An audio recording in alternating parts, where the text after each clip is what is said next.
Hello VC, Todd Guy the Thrashing Zombie here, trying to fix my camera here, with another 50 years of my favorite albums, counting down I guess. My favorite albums from every year I was born until 2023, which is when I started this, thinking that I was going to finish it before the new year, and we're halfway through the new 2024 now, and I might be halfway through, I don't know, but I'm not going to go more than 50 years. But I started in 1973, going to 2023. I was born in 73, so 2023 I was 50 years old. I'm now 51 years old. This year it's 1998, and I am 25 years old. 1998. I think I had just started dating my kid's mother, who in a few years turns out to be a complete bitch, but that's neither here nor there. So mid 90s to 2004, 2005, wasn't really exploring new music. I mentioned this in the last couple of videos. So there's only 6 albums, I think, maybe 7. 2, 3, 4, 5, 6 albums. 7 albums. 4, 5, 6, 7 albums. 4 from 4 from 98 and 3 from 99. So wasn't finding new stuff. A couple of these. Well, before I do that, there are a few albums that came out in '98 that if I had a copy of, would probably be on this list. And I didn't find these out until later, probably the last 15 years, when I really started getting more and more into music again, like I was in the '80s. And those albums would be the debut album from Amon Amarth, Once Sent from the Golden Hall. I like Amon Amarth. Morbid Angel's Formulas Fatal to the Flesh. Behemoth's Pandemic Incantations. And I only put this on here because I know there's quite a few people in the VC that actually like this album. I don't think it's a good album. I like a couple of songs in here, but it's Anthrax, Volume 8, The Threat Is Real. I don't own a copy. I probably will never own a copy of that album because I only like I said, a couple of songs on there, and I'm not going to waste my money for a couple of songs when I can just stream those 2 songs if I really wanted to hear them, which I rarely do. I will say this, once a year or so I will revisit Volume 8 and listen to the entire album to see if my mind has changed. Still hasn't. I still think it's their worst album. I even ranked their first album, Fistful of Metal, low, but Volume 8 was still the last. So, whatever. That's neither here nor there either. So let's get on to these albums that I do have. The first one is The Last Death album, which is supposed to be what the fuck was the name of that? Control Denied. Excuse me. It's supposed to be a Control Denied album, but they had one more album they were supposed to do. It's got a glare on it. From Relapse, I guess. I don't freaking know. They had to make one more album for them.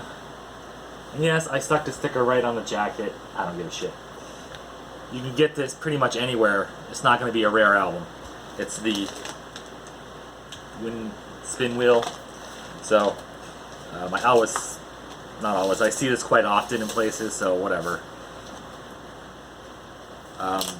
It's supposed to be Control Denied album. So he did this. He had to do this album. Great album, though. Great songs on here. And then we got Korn, Follow the Leader. I did listen to their earlier albums when I heard this. This one I still like more, probably because it's more commercial than the other ones. And it's got Ice Cube on here.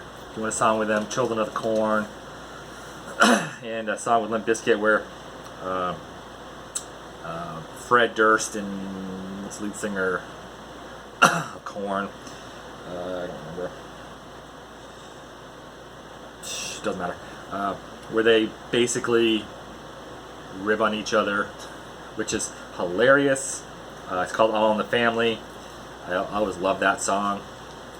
It's got the life on here, Freak on a Leash. Just a good new metal, if you like new metal, album. Everything after this I think is shit. So let's see. Oh, I forgot to pull one. Of course I did. Where is it? Hold on. Alright, I'm back. I forgot to pull this one. This probably might be one a lot of people don't know. It's Everlast. Whitey Ford Sings the Blues.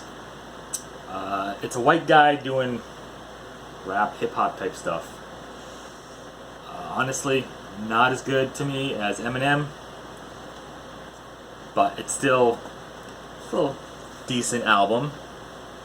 It has the song, what is it? What It's Like. That was a big hit. And there was one other one, I think. It's like,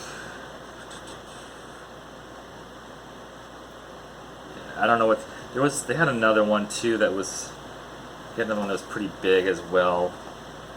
But the What It's Like was like probably the biggest hit off of here. Still played on the radio. So Everlast, Whitey Ford Sings the Blues. And then we got Metallica,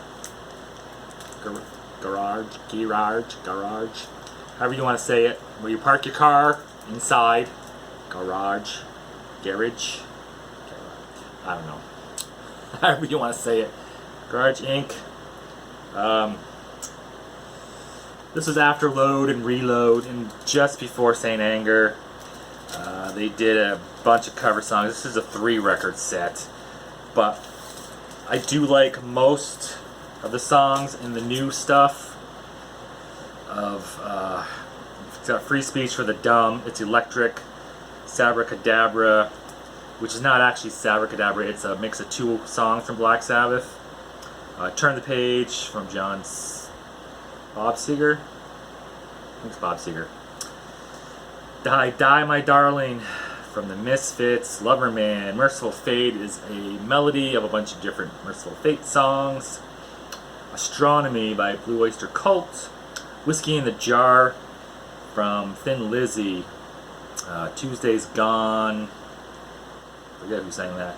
The More I See. The main reason I bought this, though, even when I bought it when it first came out, was it has Garage Days Revisited 87 on it. And at the time, that was not real easy to get on CD. It might be easier now, I don't remember. I haven't really seen that anywhere either. You can get the vinyl of just the Garage Days Revisited. Plus it's also got the B-side, or see, it's got Am I Evil and Blitzkrieg that were on originally. I had a cassette tape of Kill 'Em All that had those 2 songs on there, but it wasn't on, it didn't say that they were on there. They're like hidden songs, I think. And I guess a lot of people showed vinyl of Kill 'Em All, and those 2 songs were on there. One was on side A and one was on side B. And then we got the B-sides from their singles, Bread Fan, The Prince, Stone Cold Crazy, So What, and Killing Time. And Motor Headache with Overkill, Damage Case, Stone Dead Forever, and Too Late, Too Late. So it's got a bunch of different cover songs that they've done. New stuff, old stuff. Like I said, it's a 3-record set. I'm sure other people have bought this. It's not a bad collection of cover songs. I think this is the last album we saw with Jason Newsted on it as well. So, And there's 1998. The rest are from 1999. So let's move on to 1999, when I was 26. So, 1999, didn't really have a lot of time listening to music because that's when my daughter was born in June.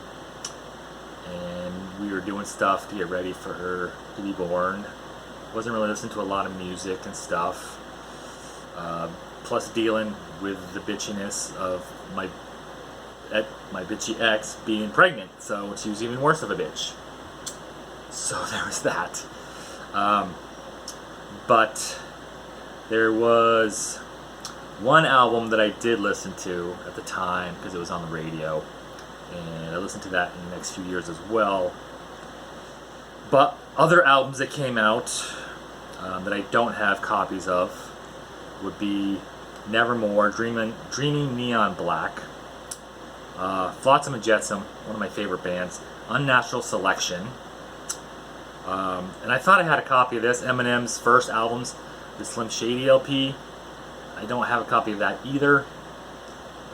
I did listen to that in '99 as well, even though my daughter's mother hated it because she didn't understand it. She just thought it was a guy freaking being disgusting, which is what a lot of people think of Eminem, but whatever. Children of Bodom's Hate Breeder would have been on here.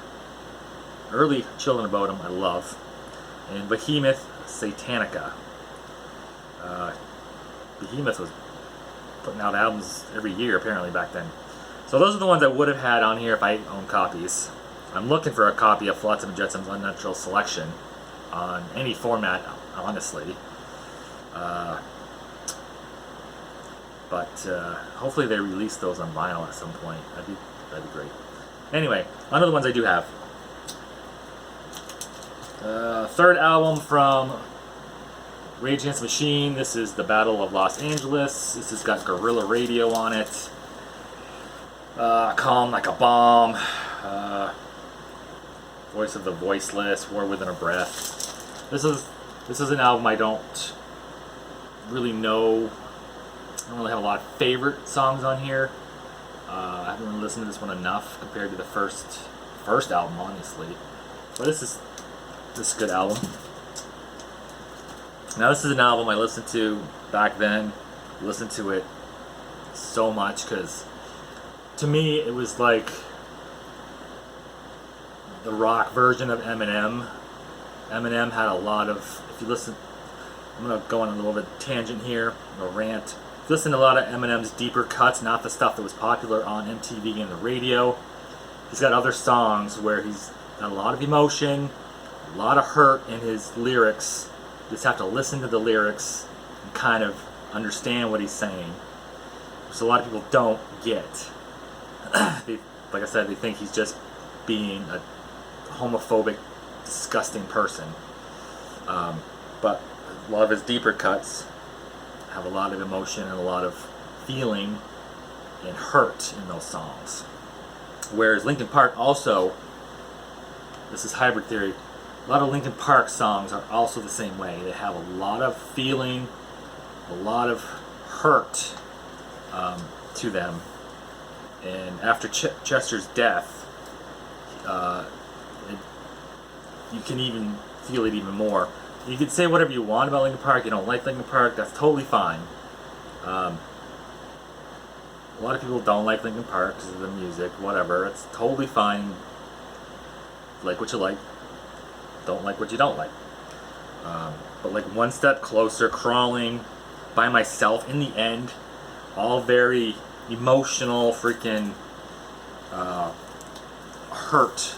You could tell that those songs have a lot of feeling and hurt to them. So this is a great album, and even the rest of the albums that they put out, same kind of stuff. And then we get to a band that changed a bit in the 90s, kind of went more industrial, even I want to say a little bit of groove in there, but more industrial than anything. Still with a bit edge of thrashiness to it though. So this is Kreator, Endorama. I've heard people say that they don't like this album. I mean, I get it. If you're used to Kreator's earlier stuff, where it's straight out thrash, and their first couple of albums where it's almost death metal, I get it. But I like pretty much anything Kreator's put out, even their experimental phase, their industrial phase. There's some great songs on here, like Golden Age is on here. The Chosen Few, The Everlasting Flame.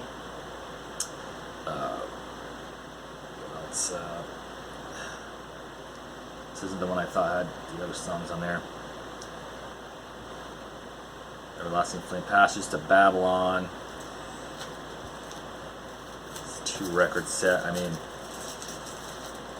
say what you will about Kreator's 90s output. They were doing different things, experimenting. They did go back to the thrash, but they also kept elements of the industrial and some of the electronic they had in a couple of their other albums. It's not just straight up thrash. They got some melodies in there now, and where before it was just straight out freaking speed and thrashiness. I mean, they were doing started doing melodies even like at Terrible Certainty, and the one after that, Extreme Aggression. So they're trying to put more melody in there. You know, it's just, yeah. I like Kreator. Enemy of God, great tune. Hordes of Chaos, great fucking albums as well. I don't have either one of those, which pisses me off. But I will eventually. And that's it. That was 98, 99. I was 25 and 26.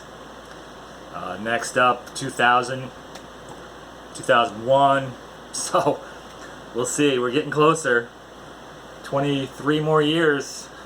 That's 23 weeks. It's half a year or so. Yes. All right. Anyway, until next time, thanks for watching. Rock on.